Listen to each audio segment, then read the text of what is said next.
E como vocês sabem, terça-feira é dia de Coluna Direito Família e de recebermos Berta Vepo, que já está aqui com a gente, para batermos um papo super legal hoje, uma pauta interessantíssima. Bem-vinda, Berta.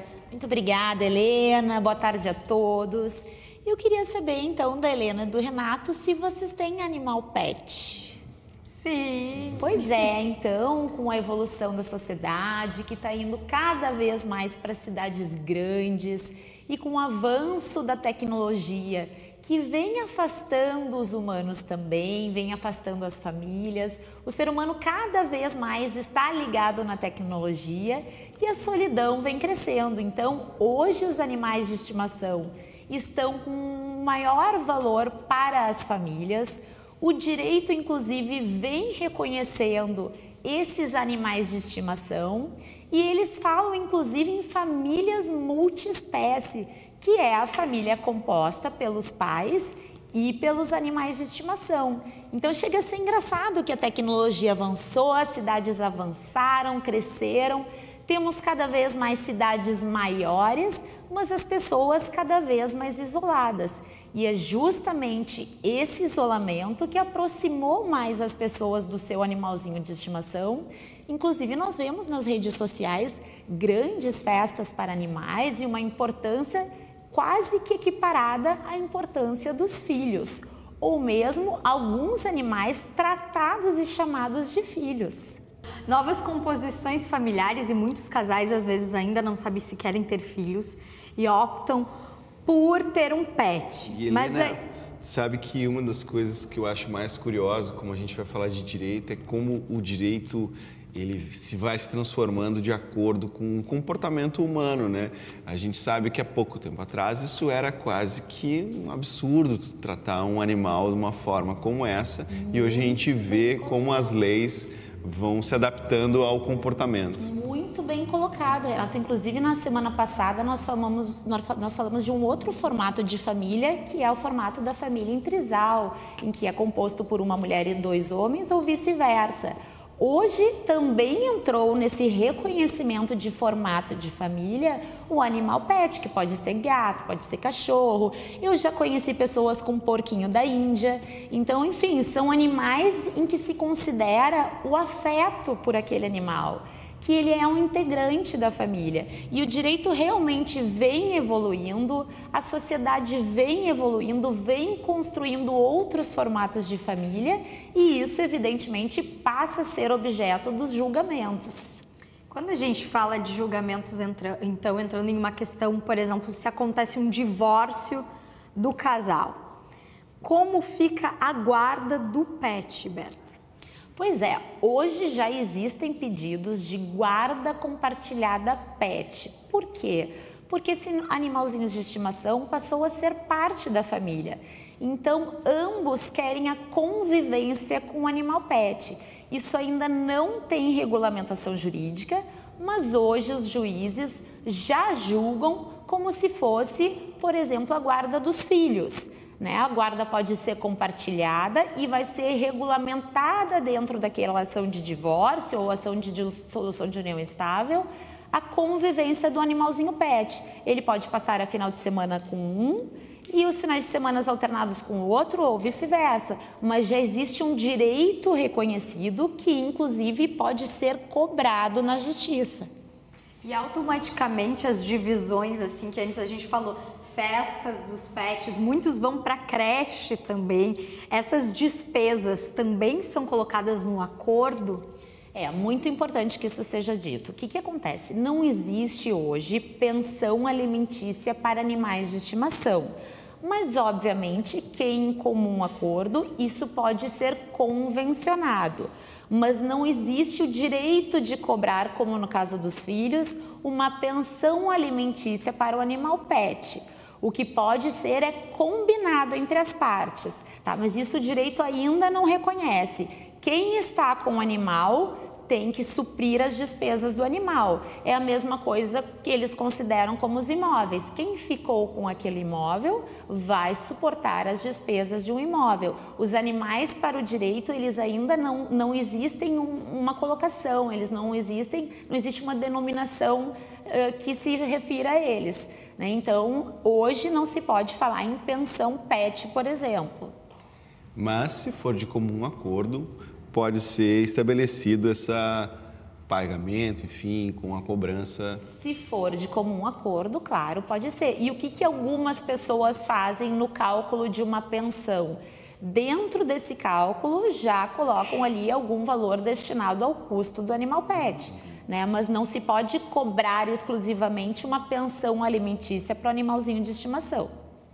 E como funciona quando as duas pessoas querem ficar com o animal? Quando não existe o acordo, o consenso, isso entra muitas vezes no divórcio ou na dissolução, exatamente como no caso dos filhos, né? Um pede de uma forma durante a semana, por exemplo, e o outro pede de outra forma. Não havendo consenso, um juiz vai determinar como é que vai ser estabelecida essa guarda. Então, por isso que nós sempre reiteramos muito aqui no programa, é importante o diálogo, é importante a conversa. O ideal é que as partes entrem em comum acordo, porque se isso não acontecer, a justiça vem e a justiça é um terceiro que vai dizer como é que vai funcionar. Lembrando que essa decisão tem poder de cobrança, inclusive eu conheço um caso em que foi determinada a busca do animal de estimação com o uso de força policial pela negativa de entrega do animal. Então, hoje já existem decisões que forçam essa entrega, né? Já é um direito de quem tem a guarda do animal. Mas essa decisão influencia quem comprou o pet ou quem adotou de fato? Não. Quando a guarda é compartilhada e quando o animal tem a convivência estabelecida, não importa quem adquiriu o animal, né? O pet, o gato, o cachorrinho, enfim, qual animal for. O que importa é que a partir daquele momento que existe uma decisão judicial, vai ter que ser cumprida a convivência daquela forma em que o juiz decidiu. Se for por um acordo que as partes combinaram e esse acordo vir a ser homologado, ou seja, for levado à justiça, esse acordo ele também tem que ser regularmente cumprido, sob pena, aí sim, das medidas judiciais mais drásticas. E como é feita essa decisão? Eu tenho muita dúvida, porque às vezes quando é crianças e que as crianças já falam, o juiz consegue ter uma percepção, né, de como é a convivência. Agora, cachorros, gatos, outros pets, não. Muito curioso, né? Mas o que acontece, por exemplo, no caso das crianças? As crianças prevalece o melhor interesse da criança, prevalece sempre o bem-estar da criança. Para os animais de estimação, o que prevalece é o bem-estar e o afeto em relação aos familiares. Não é o animal de estimação que está ali em primeiro lugar, que está tendo só os seus direitos resguardados, mas sim os integrantes da família, né? Normalmente, quando é uma família composta com filhos, por exemplo, a convivência tende a ser ajustada para que as crianças mantenham essa convivência com o animalzinho de estimação. Então, para o judiciário, hoje eles consideram o direito de família, principalmente, cada vez vem mais embasado no afeto, e para o judiciário é considerado justamente o afeto dos humanos em relação a esse animal de estimação. Isso é uma coisa muito curiosa, porque quando a gente fala em pet, eu fico imaginando o que engloba, quais animais que são pet, mas na verdade pode ter qualquer animal de estimação. Já tive cavalo, a gente tem galinha, né? A gente vê ainda mais hoje em dia na internet, tem um vídeo que o Lúcio, nosso diretor, gosta muito, o menino que anda com uma cabra, né? Que ele canta para ela... E a colocação assim... é perfeita, Renato, porque aí nós estamos falando, se fala em pet, mas qual pet? Né? O que tem que prevalecer para essas decisões judiciais é que exista afeto. Não é o animal de trabalho, nem o animal para bate, mas é um animal em que a gente tem consideração, que a gente tem afeto, né? Os animais hoje, existem animais para trabalho, como os animais, inclusive, que são utilizados para auxílio dos cegos, por exemplo, ou os animais de abate que são usados em fazendas para alimentação, enfim. Esses animais não contam, né? Aí eles entram em partilha de bens como se fossem coisas. Aqui nós estamos falando de animais como se fossem integrantes da família, né? São animais que a gente se relaciona com amor.